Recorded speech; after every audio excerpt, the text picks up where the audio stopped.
Hello everyone, welcome to channel. ఈరోజు వీడియోలో మనం తోటకూరతో హెల్తీగా పకోడీని ఎలా చేసుకోవాలో చూద్దాము. నార్మల్గా మనకి వర్షాకాలంలో పకోడీ తినాలనిపిస్తుంది కదా.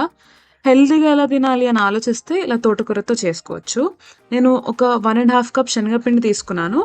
అందులో రుచికి సరిపోయేంత ఉప్పు యాడ్ చేసుకున్నాను. నేనైతే 1.5 స్పూన్ యాడ్ చేసుకున్నాను అనమాట. అండ్ ఒక 2 స్పూన్స్ చిల్లీ పౌడర్ యాడ్ చేసుకున్నాను. చిటికెడంత పసుపు, ఉప్పు కారం మీ టేస్ట్కి సరిపోయేంత వేసుకోండి. ఒక టీ స్పూన్ జీలకర్ర యాడ్ చేసుకున్నాను.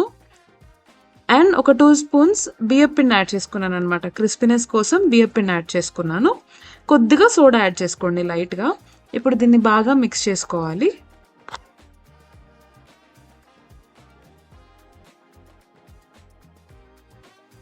మనకి బియ్యపిండి యాడ్ చేయకపోతే బజ్జీలు అనేవి మెత్తగా వస్తాయి అన్నమాట. కాబట్టి ఖచ్చితంగా యాడ్ చేసుకోండి. ఇప్పుడు నేను బాగా కడిగి పెట్టుకున్న ఈ తోటకూరని ముందుగా కలిపి పెట్టుకున్న ఆ పిండిలో యాడ్ చేసుకుంటున్నాను.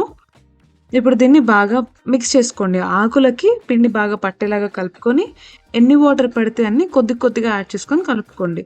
దీని కన్సిస్టెన్సీ మాత్రం మెత్తగా అస్సలు అవ్వకూడదు. వాటర్ చూసుకొని యాడ్ చేసుకోండి. నేను కప్లో తీసుకొని వాటర్ కొన్ని కొన్ని చూసుకొని యాడ్ చేసుకుంటున్నాను. మనకి పిండి ఎలా ఉండాలంటే ఆయిల్లో వేస్తే ఇలా విడిపోవాలన్నమాట. మన చేతిలోంచి బజ్జీల్లాగా ఉండకూడదు. పకోడీ రావాలంటే పిండి కొంచెం గట్టిగానే ఉండాలన్నమాట. లూజ్ అయితే బజ్జీల్లా వస్తాయి, పకోడీలా కాకుండా. అది మాత్రం గుర్తుపెట్టుకొని చేసుకోండి. చూసారు కదా, ఇలా గట్టిగా ఉంచుకోండి. మరీ గట్టిగా కూడా ఉండకూడదు.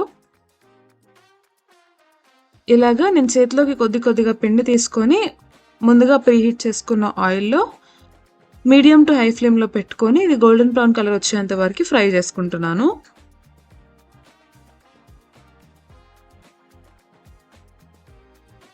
పిల్లలు ఆకుకూర తినడానికి కొంచెం ఇబ్బంది పెడతారు కదా, అలా తినని వారికి ఇలా అయినా చేసి పెట్టచ్చు. బాగా తినేస్తారు. టేస్ట్ కూడా చాలా బాగుంటాయి. ఇలాగే నేను మిగతా పిండి కూడా వేసుకుంటాను అనమాట. మరి ఒకసారి మీకు చూపిస్తాను చూడండి.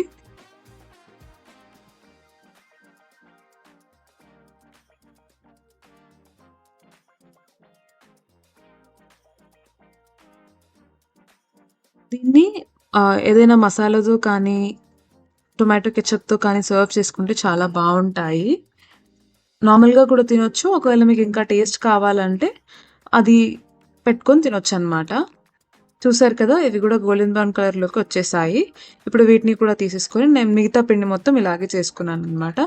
చూసారు కదా నాకు ఎంత బాగా వచ్చాయో.